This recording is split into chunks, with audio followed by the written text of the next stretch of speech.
Morning everyone, सुप्रभात बच्चों। कल हम हिंदी कक्षा में कारक परिचयों के बारे में चर्चा कर रहे थे और आपको कारकों के अर्थ और उनके भेद मैंने समझाए थे कि कारक का अर्थ क्या है, उनके कितने भेद हैं और उन कारकों के क्या चिन्ह होते हैं। तो ये हम कल विस्तार से चर्चा कर चुके थे और आशा है आप लोगों ने इसे ठीक से सीखा समझा होगा। जो भी देखिए आपको बताया जा रहा है उसे थोड़ा सा आप गंभीरता से लें, लिखें, अपनी वर्कशीट तैयार करें। जो आपने नोटबुक बनाई है उसे आप वैसे न छोड़ें। जो भी टॉपिक आपको मैम द्वारा मेरे द्वारा पढ़ाए जा रहे हैं, समझाए जा रहे हैं, उनके बारे में आप पूरी अपनी जानकारी रखें। मैं आज आपको हिंदी कक्षा में कारक परिचय पर आधारित उसके अभ्यास कार्य की ओर ले चलता हूं। संक्षिप्त में पहले हम यहाँ पर कल पढ़े हुए को जो है वापस पढ़ लेते हैं, उसको देख लेते हैं। देखिए क्या उसका यहाँ पर अंत में मैं जो संबोधन आपको समझा रहा था, संबोधन वाला जो 8वां कारक है, तो इसमें हे, अरे और भो ये जो चिन्ह हैं, तो हे अरे शब्द हिंदी में और भो जो है संस्कृत में हम चिन्ह का प्रयोग करते हैं। भो बाल का तुष्णिम भव वार्तालापा माँ कुरुत, इस तरह से जो है वहाँ भो शब्द, लेकिन हिंदी में हम हे और अरे शब्दों का ज्यादा प्रयोग करते हैं। तो मैंने कल कहा था आपसे कि जैसे हम किसी को पुकारते हैं, उसका आह्वान करते हैं, किसी को कुछ कहते हैं, जैसे हे ईश्वर मेरी रक्षा करो, हमें सद्बुद्धि दो, अरे बालकों आप बातें मत करो। तो ये इस तरह की जो सेंटेंस, और यहाँ ये एक बात और आप ध्यान रखेंगे कि संबोधन जो कारक में विस्मयादि बोधक चिन्ह का प्रयोग किया जाता है, इसमें जो है हे बालकों, तो यहाँ बालकों को हे ईश्वर, उसके बाद आपको जो है विस्मयादि बोधक चिन्ह लगाना। तो ये हम यहाँ तक पहुंच चुके थे और आज मैं आपको इस पर आधारित प्रश्नों की ओर, जो सामान्य प्रश्न यहाँ पर बन सकते हैं या बनाए जा सकते हैं, जिनका उत्तर आप आसानी से लिख समझ सकते हैं, उनकी ओर बढ़ेंगे। तो चलिए देखते हैं यहाँ पर जो कल पढ़ा उसके बारे में आपने क्या जानकारी ली या कुछ सीखने के बिंदु मैं आपको बता देता हूँ। संज्ञा या सर्वनाम के जिस रूप से उसका संबंध क्रिया से जाना जाता है उसे कारक कहते हैं। तो ये तो इसकी जो परिभाषा आपने देखी। उसके बाद कारक चिन्हों के बिना जो है वाक्य अधूरे और अर्थहीन होते हैं। जब तक कारक चिन्ह नहीं होंगे वाक्य अधूरा रहेगा या जो वो अर्थहीन रहेगा। तो ये आप यहाँ इसका महत्व भी समझ सकते हैं कि कारक कितने महत्वपूर्ण हैं भाषा में, किसी जो है वाक्य में। कारक चिन्ह को जो है परसर्ग या विभक्ति चिन्ह भी कहा जाता है। परसर्ग जो शब्द का प्रयोग हो रहा है, इसका मतलब वो चिन्ह है, कारक का चिन्ह है। जैसे कर्ता ने, कर्म को या उसको, ये जो शब्द है से या के द्वारा, ये परसर्ग या चिन्ह कहलाते हैं। संस्कृत में कारक चिन्हों को ही विभक्ति कहा जाता है। ये आपको संस्कृत पढ़ाते समय भी बताया जाएगा, समझाया जाएगा। और यहाँ आगे आप देखिए कि वाक्य में सभी संज्ञा शब्दों का संबंध क्रिया से होता है। जो भी संज्ञा शब्द होते हैं उनका संबंध क्रिया से होता है। क्रिया से संज्ञा शब्दों का संबंध कारक चिन्हों या परसर्गों से पता चलता है। क्या संबंध है वहां पर? तो वो कारक चिन्ह या वो जो परसर्ग शब्द जो है उससे पता चलता है कि ये इससे जो है संज्ञा का क्रिया से क्या संबंध है, और उसी पर हम जो है उसका निर्णय करते हैं कि इसमें ये कारक है। तो चिन्हों के बिना हम उसको समझ नहीं सकते। कारक के 8 भेद होते हैं, ये हम कल पढ़ चुके थे, फिर आप ध्यान रखिएगा। सभी कारकों का आपको नाम याद होना चाहिए चिन्ह के साथ। कर्ता ने कर्म को करण से के द्वारा, संप्रदान के लिए, अपादान से अलग, संबंध का के की, और अधिकरण में पेपर तथा संबोधन है अरे भो। ये आपके चिन्ह और कारक हैं। इनको आप हमेशा ध्यान रखें, इनको भूले नहीं, इनका क्रम ध्यान रखें, इनके परसर्ग चिन्हों को जो है आप याद रखिएगा। तो जो भी आप पढ़ रहे हैं उसको साथ साथ रिवाइज करते चलिएगा।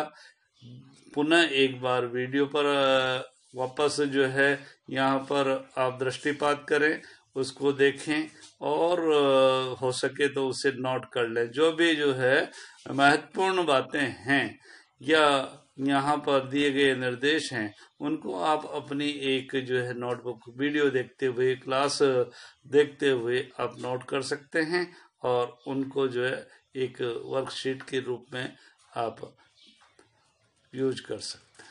तो चलिए, प्रश्न क्या क्या हो सकते हैं, कौन कौन से प्रश्नों को यहाँ पर जो है बनाया जा सकता है, उनके उत्तर क्या हो सकते हैं, ये आप अगर आपने ठीक से एक बार समझ लिया तो जरूर इसको जो है आप हल कर लेंगे। तो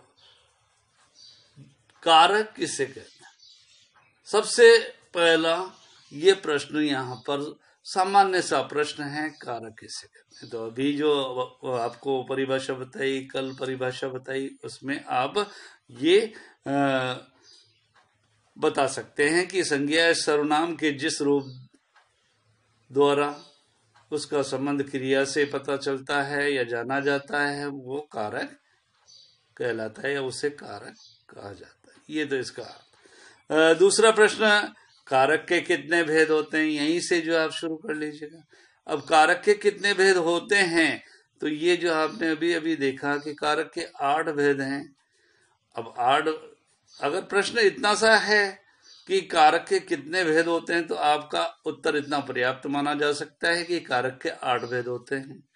अगर प्रश्न में दूसरा पार्ट भी है कि उसके भेदों के नाम लिखिए, तो फिर आपको यहाँ बताना होगा, पहला कर्ता कारक, दूसरा कर्म कारक, तीसरा करण कारक, चौथा जो है संप्रदान कारक, पांचवा जो है अपादान कारक, छठा संबंध कारक, सातवां अधिकरण कारक और 8वां संबोधन।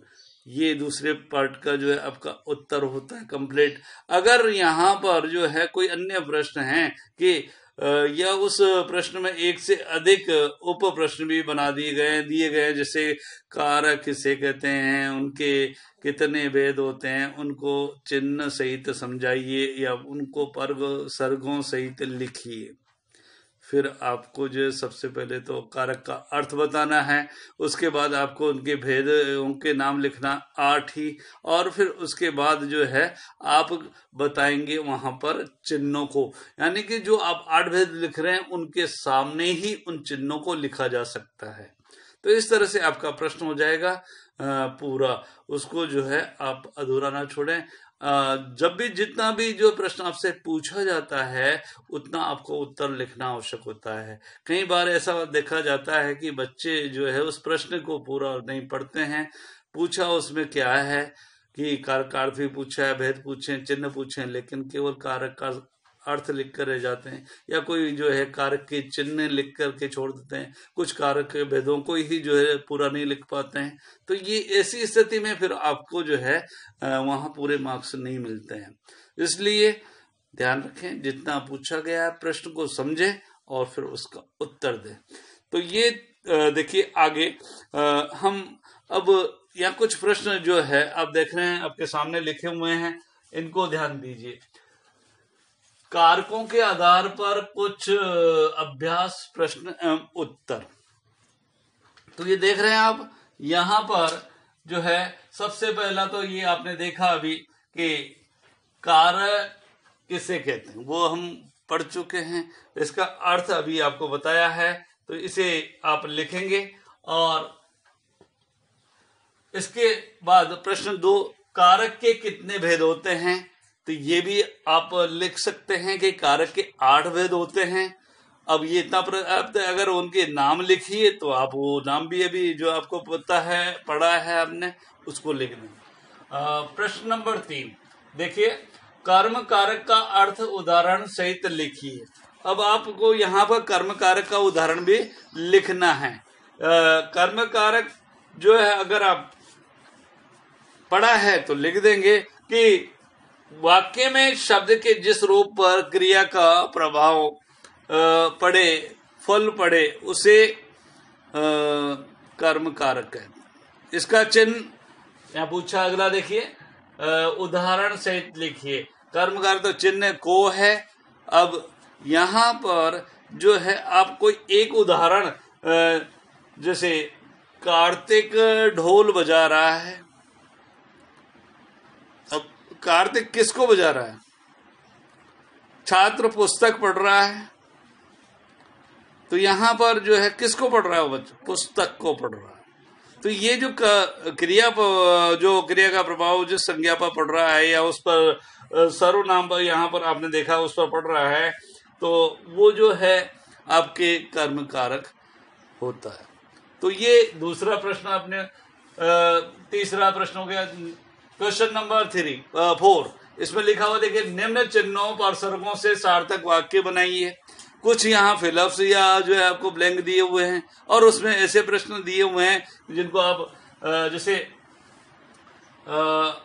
यहाँ पर आप निम्न चिन्हों पर सर्गों से सार्थक वाक्य बनाइए। और इसमें जो है आप कुछ ऐसे जो है वाक्य लिखेंगे जिनको के लिए आपको के लिए चिन्ह दे दिया, निम्न परसर्गों से। तो यहाँ परसर्ग मैंने अभी कहा है कि चिन्हों को ही परसर्ग भी कहा जाता है। के लिए दिया हुआ है, उससे आपको कोई एक या दो सेंटेंस बनाने के लिए कहा जाता है, तो आप बना सकते हैं सिंपल से। माता पुत्र को दूध देती है, भोजन देती है। अब यहाँ किसको दिया जा रहा है या किसके लिए दिया जा रहा है? वो पुत्र के लिए दिया जा रहा है। तो यहाँ जो है ये के लिए को शब्द होते हुए भी उसको जो है उसका अर्थ आप समझ सकते हैं। जब दिया जा रहा है, किसी के लिए कोई काम किया जा रहा है ना। छात्र जो है अध्यापक को अभ्यास कार्य दे रहे हैं या जो है उसको अभ्यास कार्य जो है वहां पर प्रस्तुत कर रहे हैं। अब छात्र किसको दे?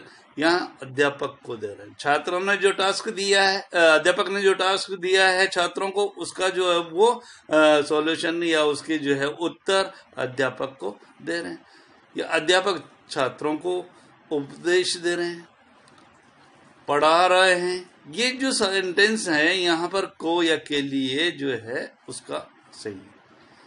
पिता पुत्र के लिए बाजार से फल लाते हैं, के लिए आप समझ रहे हैं। तो ये के लिए से कोई ऐसे अनेक सेंटेंस बनाए, तो ये जो है के लिए संप्रदान कारक का चिन्ह है। और ऐसे कुछ सरल से वाक्य आप यहाँ पर बना सकते हैं। अगला प्रश्न देखिए, इसमें जो है मान लीजिए दिया हुआ है पर लिखकर दिया हुआ, मैं पर पे पर, आप जानते हो ये जो है अधिकरण कारक के चिन्ह है। 7वां जो कारक है आपका उसके चिन्ह। तो मैं पे पर, इस पर आधारित आप कोई भी जो है एक सेंटेंस, वृक्ष पर कौवा बैठा है, मोर बैठा है, छत पर मोर बैठा है या छत पर मोर नृत्य कर रहा है।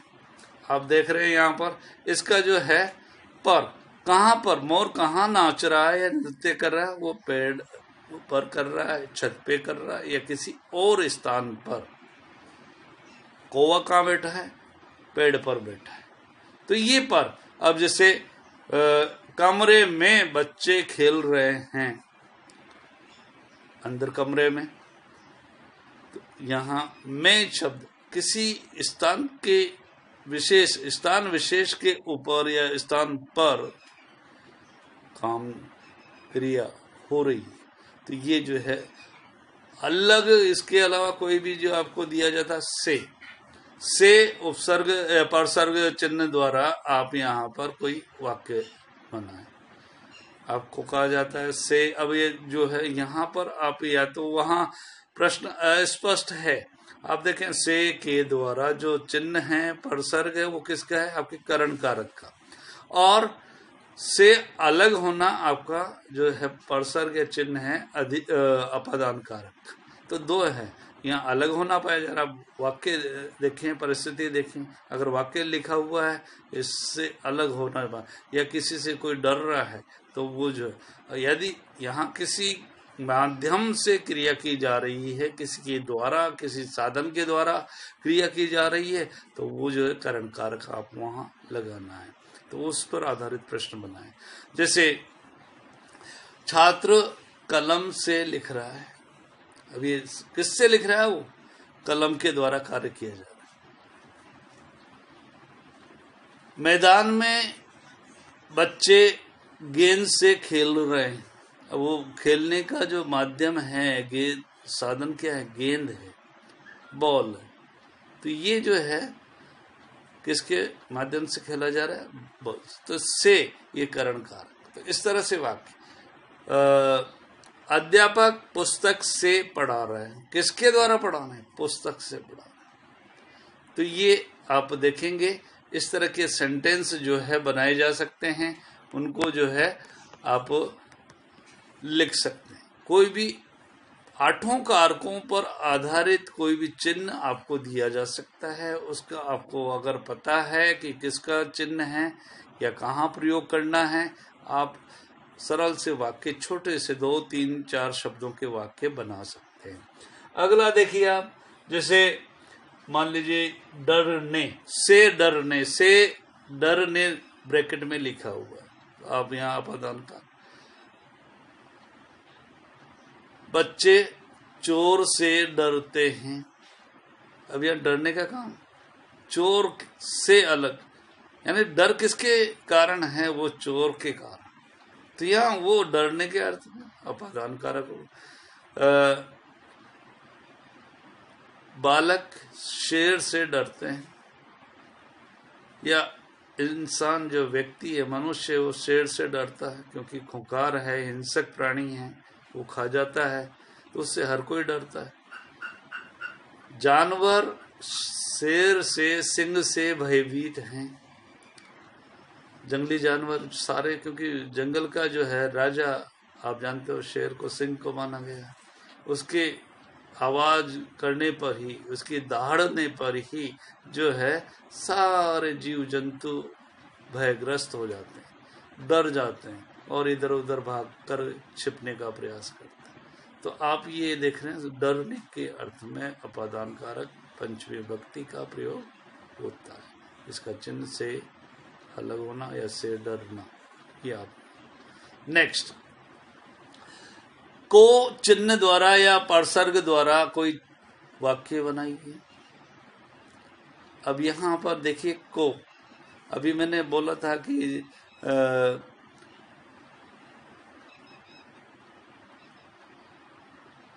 बालक फल खाता है या खा रहा है। अब बालक किसको खा रहा है, फल को खा रहा है।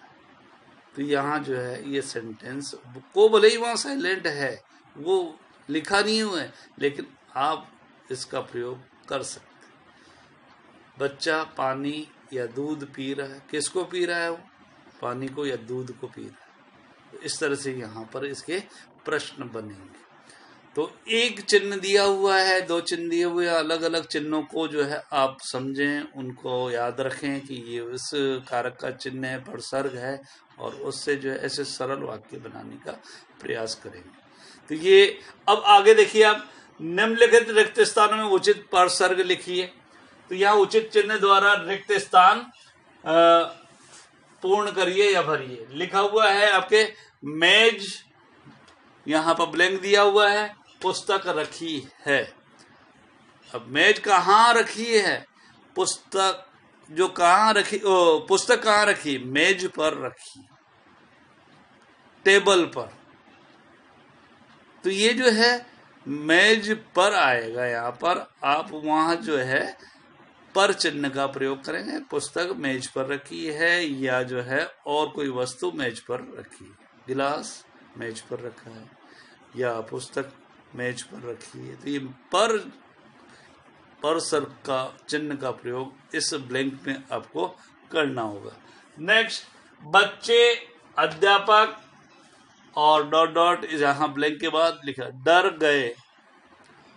बच्चे किससे डर गए, अध्यापक से डर गए। तो यहाँ डर गए से डरने के अर्थ में अभी अभी होता है, जैसे शेर से डरना, जानवरों का, बच्चों का चोर से, ये तो से डरना। यहाँ पर जो है बच्चे अध्यापक से डर गए, इसमें आप से चिन्ह का प्रयोग करेंगे।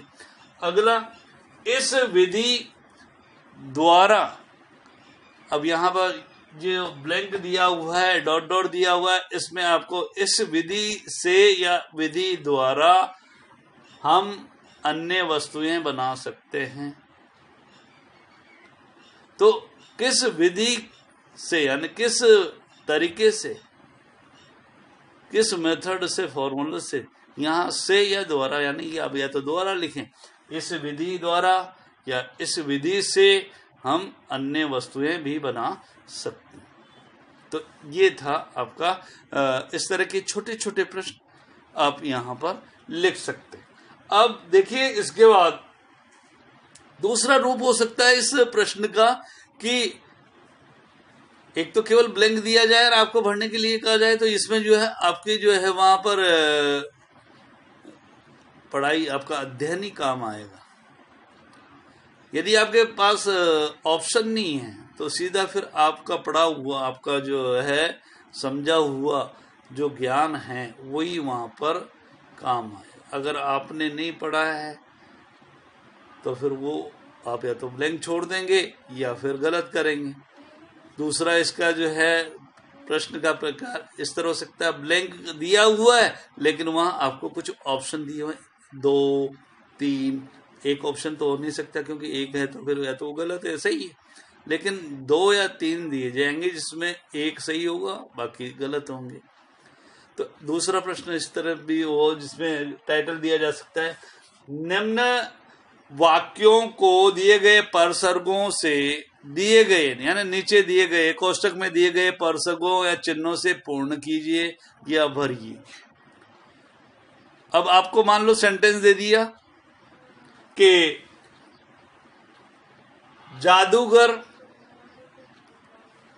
ब्लैंक छोड़ दिया, फिर अपने जीवन, फिर ब्लैंक दे दिया, कई बड़े बड़े कर्तव्य दिखाए। अब यहां पर देखिए आपके सामने से, के, ने, में इस तरह के चिन्ह दे दिए।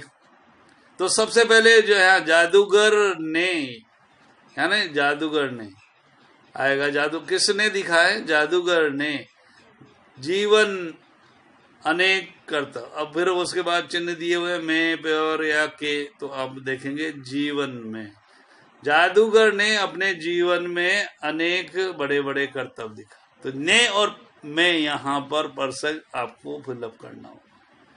तो ऐसे जो है प्रश्न यहां पर आपके सामने आते हैं जिनको आप इस विधि द्वारा समझ करके उसको हल करेंगे, उनका उत्तर लिखेंगे।